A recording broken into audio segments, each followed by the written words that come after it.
But let's start tonight with the recriminations and fallout from the election.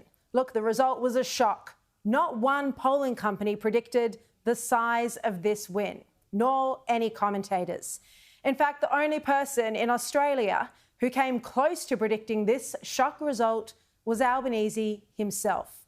Now, he thought he'd win majority government with 80+ seats under his belt, but not even he thought he'd win 86 or 87 seats, as Joel Fitzgibbon told Chris Kenny earlier. Not me, Chris, not Peter Dutton, and not Anthony Albanese. I think the Prime Minister has made that point himself. No one saw this coming. The YouGov poll looked like an outlier to me. Happy to say I was wrong. Now, Labor holds 87 or so seats in the coalition 39, although this will change slightly as final votes are counted. Now, the story behind the size of this election win is actually not Albanese's popularity, because Labor's primary vote only picked up by 2% or just under from the last election. 34% of Australians voted Labor. The story is the monumental collapse in support for the coalition. In total, 4.68 million Australians voted Labor and 4.32 million voted for the coalition. So that's primary votes. So it's a Labor primary of 34.8% and a coalition primary of 32.1%. Now, that's a record low for the coalition. And of course, these numbers will shift a little because votes are still being counted and some seats are having a recount. But after preferences, that takes the final two-party preferred figure for Labor to 54.6% and Liberal 45.3%. And it's a swing to Labor of 2.6% on a two-party preferred basis. Now, columnist and former Labor State Director Cameron Milner makes the point in his nightly column tonight that there's lots of blowhard analysis and over-the-top age-of-elbow headlines, but despite the 2PP vote, Labor's primary remains at historic lows. It's only the complete collapse in the corresponding Liberal primary that delivers the statistical anomaly. And he says that Labor won in seats it never even campaigned in, some that Albanese didn't even visit. And I'll speak to him about the reasons behind this when he's on the show later this hour. But the reasons for the coalition's collapse at this election aren't difficult to ascertain. I mean, it's what we've been speaking about every night. There's the Donald Trump factor, there's the Liberals' weak campaign, Labor's demonisation of Dutton and their lies, poor policies from the Liberal front like the work from home policy, Labor's scare campaign on Medicare and the $600 billion cost of nuclear and more. Now, the Liberal Party's polling by Freshwater predicted a win of 64 to 66 seats, as I said, on Saturday night.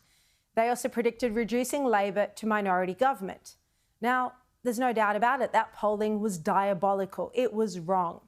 And it contributed to how bad the campaign was because Dutton was driven by the polling when deciding which seats to campaign in and where to spend money. Now, Jacinta Price said on air earlier this evening that this polling played a big factor. There's a lot that we have to reflect upon as the coalition to determine where all our mistakes are. I mean, obviously polling was a huge one, following the polling that was presented to us without looking at alternative polling as well. The work from home policy, even though it was just meant for public servants, it was rejected by most families who didn't know that. Labor said it would apply to everyone. And most families do incorporate flexible working into their schedules. They thought they'd all have to go back into the office. Now, I'm told Jane Hume, with the support of Angus Taylor, are the ones responsible for that policy. Now, I said on air on budget night that it would be electoral suicide to oppose Labor's tax cut. Yet that's exactly what the coalition did the very next day. It was never a good idea. Labor also ran a tough scare campaign against the coalition. It worked. It was effective. Yet the Liberals took a kinder, more honest approach to Labor. Now, everything here that we're talking about, that other commentators have spoken about tonight, it's all pretty obvious. It's not rocket science. It's the fundamental basics of politics that the Liberal machine should already know. And so the reality is that it's the coalition that has let Australia down, because Australians who didn't want to vote for Labor and their radical agenda felt they had nowhere to turn. Everyone who was involved with this coalition campaign at the senior level, from party directors to the pollsters, should now explain why they deserve to keep their jobs. They should be on notice, because this is one of the worst results for the Liberal Party in Australian political history, reduced to just a small grouping in the Parliament. It's a humiliating result.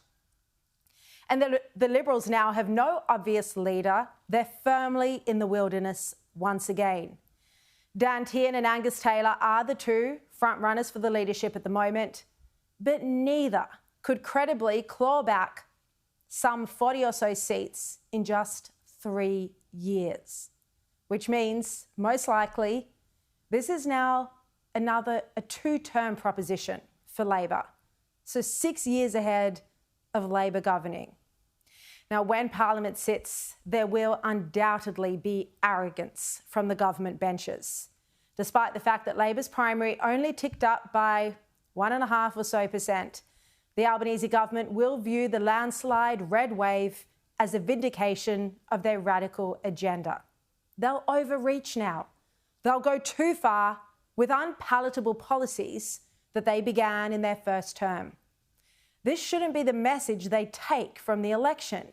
It wasn't that Australians loved their agenda, it was that they couldn't vote for the coalition. As the West Australian's editorial states today, government ministers will now be prone to thoughts of invincibility as they dust off their policy wish lists. The editorial says this election was ultimately a rude rejection of a woeful opposition. However, this result will confirm in Albanese's mind that the past 3 years have been brilliant, stable and inclusive, and the critics of it are 100% wrong. Well, that would be a bad take. Labor portrayed Dutton as overly negative, and in response, the coalition campaign tried to soften his image, both through his tone and language. Well, isn't it ironic that Labor painted Dutton as nasty, but in the end he went too soft, while Labor ran the tough negative campaigns and spoke in disparaging terms about Dutton? And it worked, of course. In hindsight, it was a mistake to try and soften Dutton's image and soften the messaging, because it meant softening the attacks against Labor, which are necessary in election campaigns. And of course, this campaign was also a matter of timing. Had it been held in November or December, the outcome may have been different. The voters' sentiment swung rapidly, as it did in Canada. Now, if you at home voted for Dutton, it's not the case that you were wrong to do so.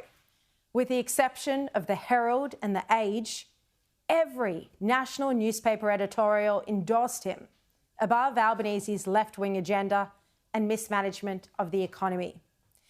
And for all our Jewish viewers, this result was disappointing.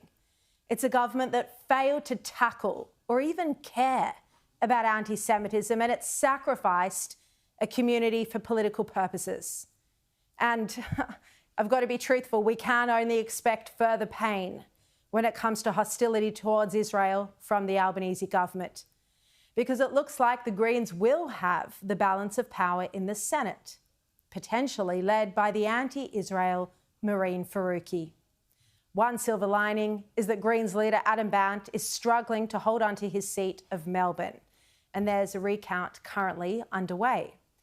But when Albanese inevitably goes too far, as he's prone to do, I can assure you we will hold them to account every step of the way.